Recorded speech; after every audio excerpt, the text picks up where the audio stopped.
Donald Trump has stated that he has practically made a decision to supply Tomahawk missiles to the Ukrainian military.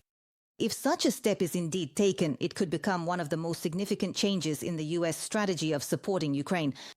At the same time, the domestic military-industrial complex is experiencing a real boom. During the full-scale war, it has grown dozens of times over. How will this change the balance of power on the front lines? Which strategic and military targets in Russia could come under attack? And how did the Kremlin react to all this news? Let's break it down. So this week, Trump once again stated that he is disappointed in Putin for his unwillingness to negotiate peace, despite the enormous losses suffered by the Russian army. That ending Russia's war against Ukraine may prove to be more difficult than achieving peace in the Middle East, and that the White House has arguments to force Moscow to come to the negotiating table. Earlier, the Wall Street Journal reported that Washington had agreed to provide Kyiv with intelligence for strikes on Russian military targets behind the front lines. According to journalists, this step was a preparation for supplying Ukraine with long-range weapons, including Tomahawk missiles. If I think about it, I've already made my decision. I'm curious how they will use them, where they will direct them. Maybe I should ask that question. This war should never have started in the first place. No one sees anything good in Russia's war against Ukraine. No one. It's terrible. Just this week they lost more than 7,000 soldiers. For Ukraine, Tomahawk missiles could become one of the key elements in strengthening its long-range capabilities. These systems make it possible to deliver precise strikes on important military targets far behind the front lines without putting themselves in danger. In a protracted war, such equipment can change the strategic balance and increase pressure on the enemy. In addition, Tomahawks make it possible to carry out pinpoint strikes, minimizing damage to civilian infrastructure.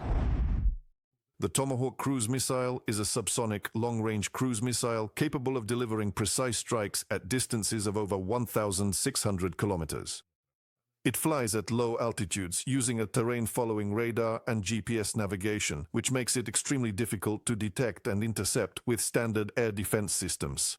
With a substantial warhead weighing approximately 450 kilograms, the Tomahawk missile is indeed capable of effectively destroying heavily fortified command posts, crucial logistics hubs, sophisticated air defense sites, or vital critical infrastructure located deep behind enemy lines, often at the very initial stage of high-intensity military operations.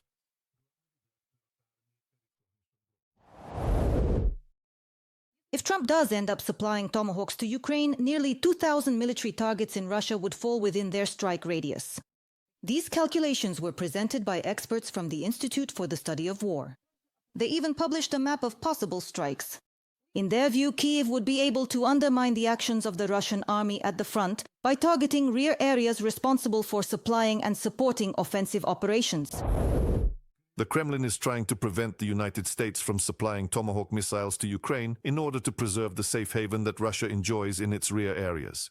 Ukraine's ability to carry out missile strikes deep into Russian rear areas using more powerful warheads would allow Ukraine to inflict significant damage, if not destroy, key Russian military facilities. In particular, the Shahed drone manufacturing plant in Yelabuga, Republic of Tatarstan, or the Engels II airbase in Saratov Oblast, from which Russia launches strategic bombers, according to a report by the Institute for the Study of War.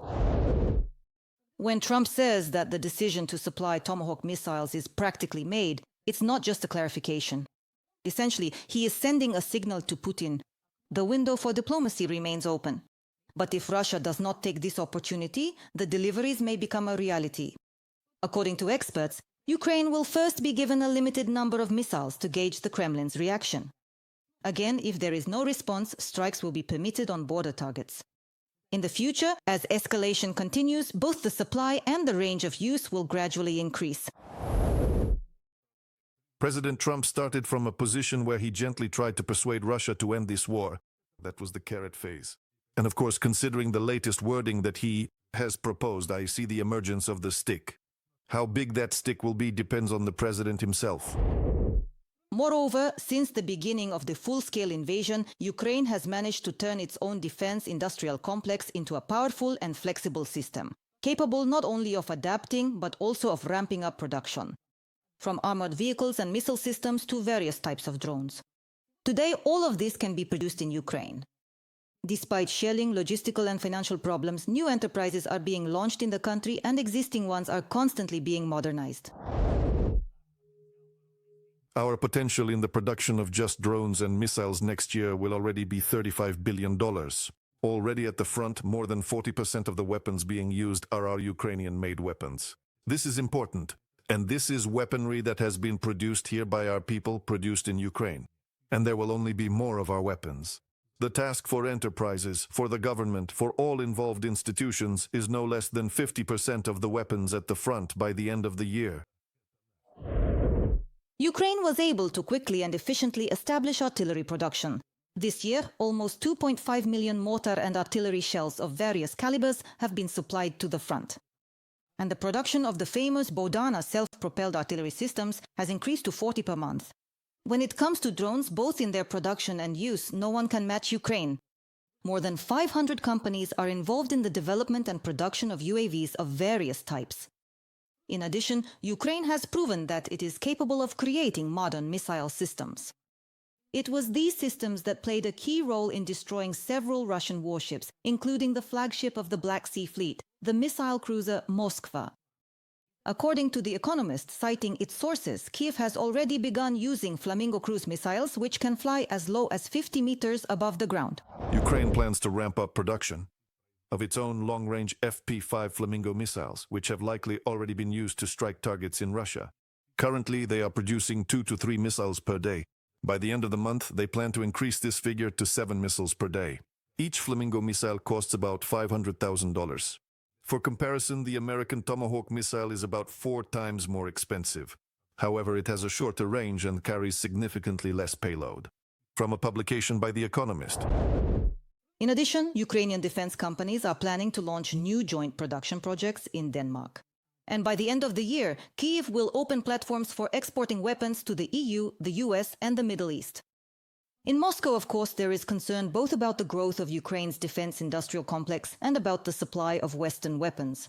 The Kremlin has threatened that the transfer of Tomahawk missiles by the US to Ukraine would be a serious escalation. In reality, they're simply afraid. They're afraid of losing more than half of their military enterprises and oil refineries. And when continuing the war becomes more dangerous for Putin than peace, then there will be a real chance to force the aggressor to sit down at the negotiating table. Subscribe to The Gaze and stay updated on the most important events, top news from Ukraine and all over the world, in-depth analysis, exclusive reports and interviews, all on hand in our channel. Join our community of viewers and stay tuned.